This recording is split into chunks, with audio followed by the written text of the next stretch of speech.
Phobias. Phobias అంటే జనరల్‌గా ఒక్కరికి ఒక్కొక్క ఫోబియా ఉంటుంది. సో, వాటిని మనం ఏమంటామో తెలుసుకుందాం ఈరోజు.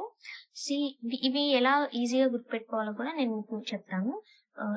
First one fear of marriage. ఎప్పుడైనా ఎవరికైనా మ్యారేజెస్ అంటే భయం అని ఉంటే వాళ్ళని మనం గ్యామోఫోబియా అంటాం. ఎందుకు గ్యామోఫోబియా అంటాం అంటే గ్యామో అంటే మీనింగ్ ద యునైటెడ్, యూనియన్ అంటే అంటే కలిసి ఉండడం కదా! యూనియన్ అంటే. సో, మ్యారేజ్ అయితే ఒక ఇద్దరు మనుషులు కలిసి ఉండాలి కాబట్టి సో, దీన్ని గ్యామోఫోబియా అంటాము.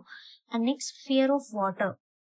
Fear of water. వాటర్ అంటే భయం ఉన్న వాళ్ళని ఏమంటాము? హైడ్రోఫోబియా. అంటే హైడ్రో అంటే ఇక్కడ మనకి వాటర్ అని మీనింగ్. సో, అందుకే వాటర్ అంటే భయం ఉన్న వాళ్ళని హైడ్రోఫోబియా అంటాం.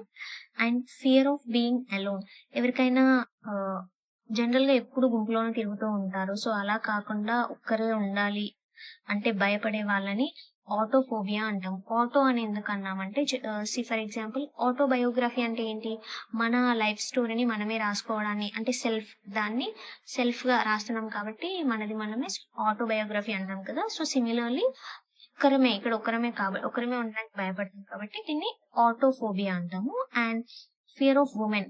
అమ్మాయిలంటే భయం ఉండే వాళ్ళని అబ్బాయిల్ని లేదా ఇంకెవరైనా సరే అమ్మాయిలంటే భయం ఉండేవాళ్ళు ఆర్ ఫియర్ ఆఫ్ వుమెన్ వీళ్ళని ఏమంటామంటే గైనోఫోబియా. గైనోఫోబియా అని ఎందుకన్నామంటే గైనో అంటే రిలేటెడ్ టు వుమెన్. అంటే గైనకాలజిస్ట్ అని మీరు వినే ఉంటారు. గైనకాలజిస్ట్ అంటే ఏం చేస్తారు? లేడీస్ ప్రాబ్లమ్స్ ని సాల్వ్ చేస్తారు కదా! సో, అందుకే ఫియర్ ఆఫ్ వుమెన్ ఉన్న వాళ్ళని గైనోఫోబియా అంటాము. సో, ఫియర్ ఆఫ్ మెన్ అబ్బాయిలంటే భయం ఉన్న వాళ్ళని ఇది ఏ ఫోబియా అంటాము? Let me know in the comments.